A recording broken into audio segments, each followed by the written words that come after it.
I've been supporting Donbass since 2014, since before it was cool and chic and vogue. Based. Because I was a communist I'm a red diaper baby, right? Remember, guys, tankies are right about everything.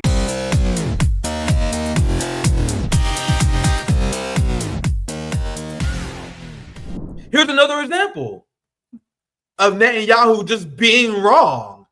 What, did the Nazis ask the Jews to leave, kindly leave, go out?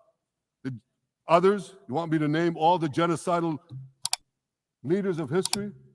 Just go one by one. Did anyone do this? Did they say, get out so we can come in? Of course not. What does it say about you, Benjamin Netanyahu, that you are literally engaging in actions that are worse than the Nazis? Because us fact-checking you on this is not Nazi apologia. We were just explaining that you're just factually wrong. So I'm showing it to show you guys that every facet of his speech was false. So this is my friend Assad Rod. You guys know Assad. She's usually a reserved academic type. Even she was like, dude, you're fucking lying about literally everything. But Chris, any other reactions? I could show more clips, but the entire speech was just riddled with genocide denial and them doubling down on their offensive, their grotesque foreign policy. One last thing I'm sharing, I'll ask you. Go ahead, Chris. Go ahead, Chris.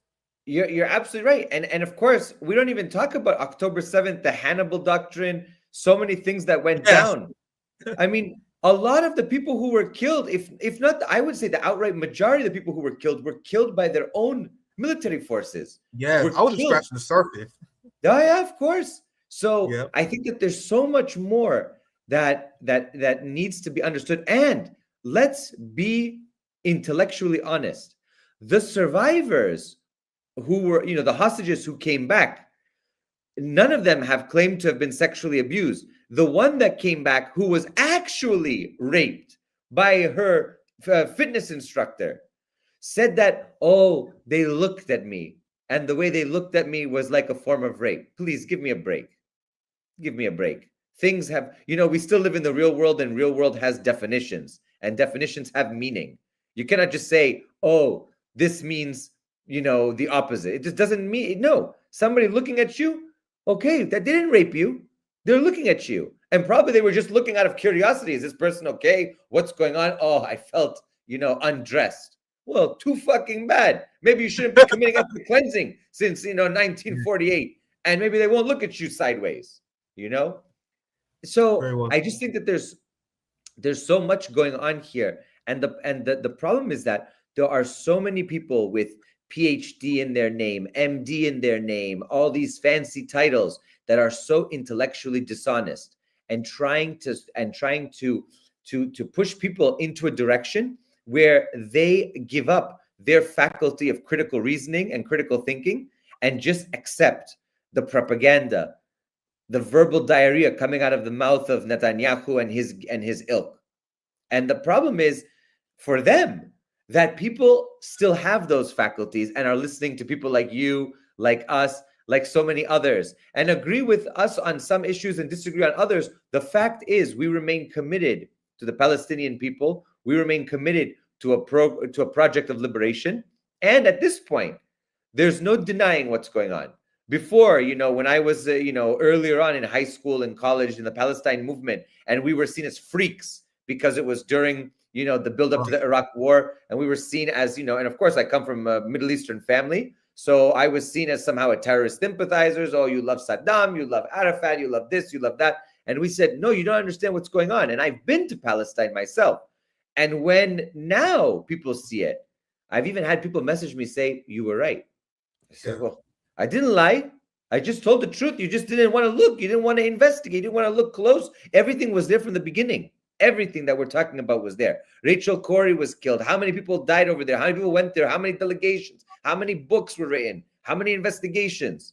And still, because their Hasbara was so powerful, they controlled the narrative. Now with social media, they don't control the narrative. And you see Netanyahu lashing out here, there, burning babies, raping this, raping that. Please, please.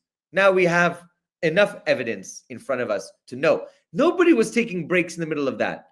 You saw the videos, people running around, grabbing people, this, that, operations. You think people just stopped for 2-3 hours to do that? No, it didn't happen. There's no credible evidence. Nothing has been open and transparent about this. Some people claim to have gone and seen a 45, 50-minute documentary that nobody's seen, and everybody has a come to Jesus moment, or really it's a come to Zionism moment, where, oh yes, here we are.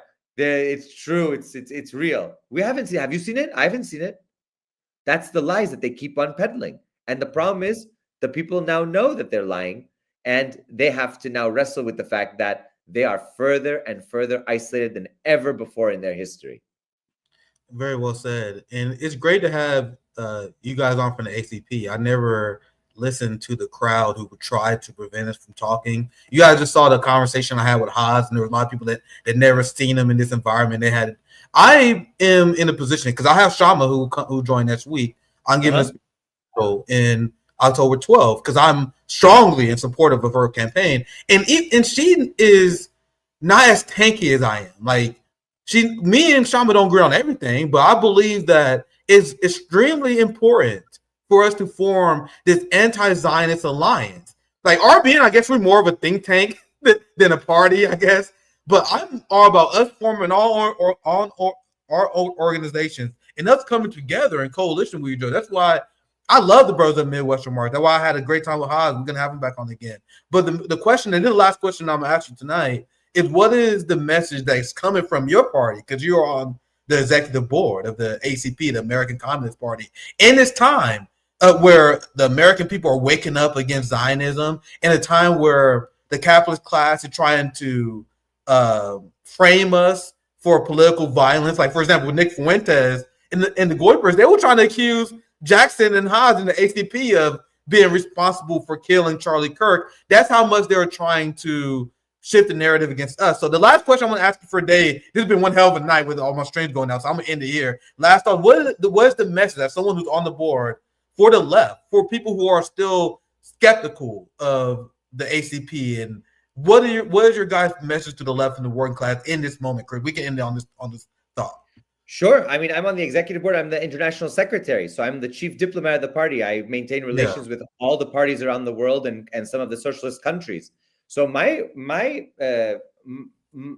ACP is dedicated to the project of liberation in the great sense that it was understood in the 20th century. That is the liberation of the working class from its chains, the liberation of oppressed peoples. We support the Palestinian people. It's that the flag of Palestine now is the rallying symbol for all people around the world, right? No matter where you come from, which side of the planet you're on, everybody looks to that flag as one of resistance. ACP understands that right now in the transformational moment that we are in the global system, that the main enemy of humanity is Zionism and US, EU, NATO imperialism, right? And that's not only confined to the Middle East or Southwest Asia, right? That's also AFRICOM, right? That's also what we see going on in Venezuela. I was just in Venezuela, 5-6 weeks ago now, and got to shake President Maduro's hand, see Alex Saab, who we campaigned for his freedom for. I was able to see all of these great comrades, and they are in the belly of the war machine now, coming to them, bombing fishermen who are just out there, innocent civilians on their vessels in both Venezuelan water and international waters. This kind of piracy that we haven't seen since, the 19th century, and the United States is actively doing it once again. And so ACP is absolutely committed to the building of a more just international order, to supporting and defending the socialist countries, to supporting and defending those countries that are actively trying to maintain their dignity, their sovereignty, their territorial integrity from Western imperialism. And that ultimately means that we understand and we support what Russia is doing in the special military operation. Because I had friends who were in the Odessa trade union building. I've been supporting Donbass since 2014, since before it was cool and chic and vogue. Because I was a communist from I'm a red diaper baby, right? Remember, guys, tankies are right about everything, but go ahead. No, it's absolutely true. I studied and lived in China from 2013 to 2015. I've seen it from the inside, the development of the project. I've been to Xinjiang. I've seen these kinds of things. We know the lies and the propaganda. I'm not saying that these places are perfect. As a Marxist, as a scientific socialist, Absolutely. we make errors. That's okay. That's part of the process of development. And Kruma talked about this. How many people spoke about this, about the scientific process within socialist development? But we understand our errors and we move beyond them and we surpass them and we do better. So I think that ACP's ultimate message to the working class is that these other countries are not your enemies. The enemies are on Wall Street, are in Washington, are in Brussels, and of course in Tel Aviv. These are the enemies of the American working class. These are the enemies that seek to divide us and pin us against one another instead of going after the ruling class and going after those interests that continue to foment endless wars, that continue to siphon off all of the resources to be used on, settlers' free education, free healthcare, on their quality of life instead of on the people here. And it's not only a race issue, it's the general working class issue, because Black and brown people suffer from it, poor whites suffer from it, anybody with the various gender identity, whatever you might have it, they suffer from it. So this is an issue that can bind all people in the United States. But of course, the liberals also, in their own way, they also conceal this because they don't necessarily want to fight the ruling class. All of this talk from the Bernie crowd of fighting the oligarchy, well, that oligarchy is Bernie and his cohort in the Democratic Party. Aren't they also the oligarchy?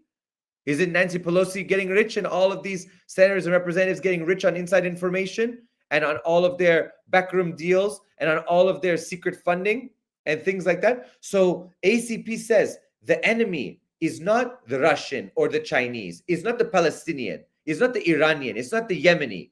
The enemy is that same ruling class that looks and speaks like you, but continues to push you to hate somebody else thousands of miles away and pay your hard-earned money that you could be using for your family, so-called family values. They take all that money that you could use to educate your kids and take care of their health and give them better quality of life. They take that money so you can go bomb some poor person in some other part of the world that they say that's the terrorist. No, the terrorist, I'm sorry, is in Washington and in New York on Wall Street and everywhere else in the centers of power in the West. Those are the real terrorists, and those are the ones that continue to foment the chaos that we see around the world. Until we can overcome that, then we have an ongoing project, and ACP is here to work with you and anyone who's ready to join us to continue to advance the cause of labor, to continue to advance the cause of anti-imperialism, and ultimately of a better and more dignified world for everyone. How can you guys not like that? How can you guys not like what we hear? I think that's a very powerful statement.